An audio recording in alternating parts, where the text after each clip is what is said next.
Hey everybody, I have power washed my house for a number of years to clean off the green algae and mold. But then I learned it's not really the best thing for your siding.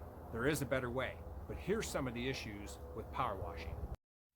So if you go to the website vinylsiding.org, you will be at the Vinyl Siding Institute, and under cleaning and maintenance, there is a section on cleaning vinyl siding. I'm going to open, can I use a power washer? And I'm going to highlight a section where it indicates that you do not aim the power washer upward as water may be driven behind the siding.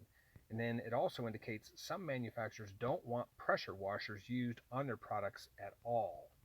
So if I go back up and open how do I wash vinyl siding, the very first sentence indicates that wash vinyl siding with a soft cloth or ordinary long-handled soft bristle brush.